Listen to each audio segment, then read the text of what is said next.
What's up mga idol? Ito na naman tayo, nagbabalik ang inyong sugod bahay gang, no?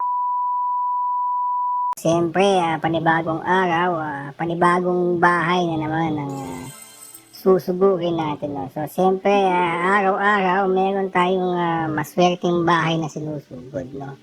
Sa mga hindi pa pala nakakilala dyan sa ating sugod bahay gang, so ipapakilala ko muna sa inyo. Ayan sila, si Jose Manalo, siyempre nangunguna.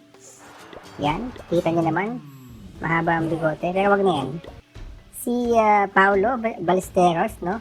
So si Wally, natutulog si Wally ngayon kasi nasobran siya sa paggamit ng kapangyarihan niya dahil kalat na kalat nga sa mga social media. So, alam niyo na yan kung ano yan, no? So, pilitan muna siya ni Ryan Agoncillo, no? So, siya ang panibagong sugod bahay natin at ayan si Aiza, ang matapang na si Aiza, hindi nawawala, no? So, tagatikin natin kung anong bahay yung sinugod natin, no? Tagatikin natin. So, ang maswerteng bahay na nasugod natin dito ay walang iba kundi siyempre si Naruto, no? So, medyo nakakatakot ang bahay ni Naruto. Actually, magaling nga yan si Naruto dahil na-3-star din tayo ni Naruto, no? So, tingnan muna natin sandali yung yung ginawa ni Naruto dito. Kung paano niya 3-star yung bahay natin. Alam naman natin na masyadong maapangyarihan yan si Naruto. Ginamitan niya ng Kage Bunshin technique times 2 times. Kage Bunshin no Jutsu! So ayan, si Jose Manalo pala na nialagang kalabaw ang una niyang pinasukod.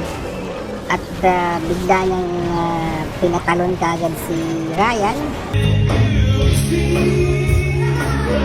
Kaya lang si Ryan medyo bago pa sa gantong sugod bahay.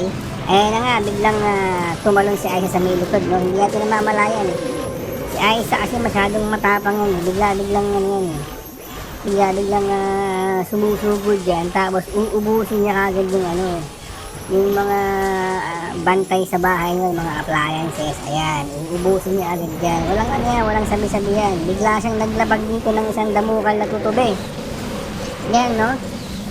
So, ganyan po umatake si Naruto, si Wally na nakasombrero yata siya, biglang ginamit ang kapangyarihan. Opo, hindi po natin Wally yan, Wally po ng sugod bahay ng kalaban natin. So, may mga sugod bahay din sila kasi. So, ayan. Yan po yung ginawa ni Naruto sa bahay natin. So, yung mga depensa natin medyo lumalaban pa yan hanggang sa huli. Pero, wala pa rin nagawa na 3-star tayo ni Naruto. Magaling yan eh. So, tingnan naman natin kung paano yung ginawa natin dyan kay Naruto. So, number 5 din. So, i-replay natin yung laban natin. So, nandito pa si Wally B. Kasi, pagkatapos na dito, pagkagamit na ng kapangyarihan niya, pinatulog ko muna siya. No? So, ayan na si Aiza. Panoorin natin ang ginagawa ni Aiza kasama yung tuta niya. Mahabang sila. Medyo nagtataka na po si Paulo dito. Parang may kakaibang nangyayari. Alerto lang po yan yung Paulo ng kalaban. Siyempre ang titirahin natin dyan, yung alaga nilang agila dahil medyo masakit to eh. Medyo masakit yung agila nila. Kaya yan ang lagi natin inuuna sa mga pagsugod natin. So ayun, tago-tago lang uli as usual. Same technique ni Aiza bilang isang matapang. Yan yung blower, importante yan. Okay, nagawa na niya Aiza yung part niya. Sobrang galing. Dito naman tayo, naglagay tayong 2 tutubi. At sa bahay ng mga katiwala, kasi medyo mataas ang buhay niyan, si Paulo, si Moblay sa paggamit niya medyo na tapilok yata, hindi niya na-target yung blower niya, no? Okay, so tina-target talaga yan, medyo masakit yan.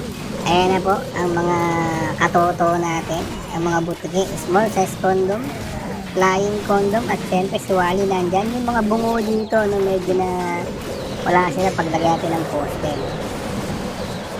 So, dire-diretso lang ulit sila. Si Jose, kasama yung kalabaw niya, ay nasa may gilid, no? Ayan, napakadami po. Isang batalyon bungo yung, sumugod po sa sugod bahay natin. Siyempre, hindi papatalo si Wally dyan. Pag sinugod si Wally ng maraming bungo, bigla niyang gagamitin yung kapangyarihan. Kaya lang, medyo na iwan si Wally dyan sa may, sa may mga lason. So, medyo nalason siya. Ayun, nangyari. Medyo na himatay siya ng konti. Kawawan. So, di bale, andyan pa naman si Paolo at ang kanyang kasamang sugod bagay na si Jose. Kasama yung kalabaw ni Jose, no? So, ayan, diretso na siya sa may gilid. Yung kalabaw niya, malakas din yan, eh. Yun, natalisod po si Jose. Wala na rin po. So, meron tayong maliit na kwago dito, no? Kaya na sinusugod na yung bahay ng aso. So, galit yung kalabaw dyan, no? So, si Paolo, tutulungan ka ni Paolo. Ayan, ha? Ganyan po ang ginawa natin, no? So, ayan po ang sugod bahay gang natin ngayon, no? Si Naruto. Shoutout sir, Naruto. Magaling ka. Okay, mga boss.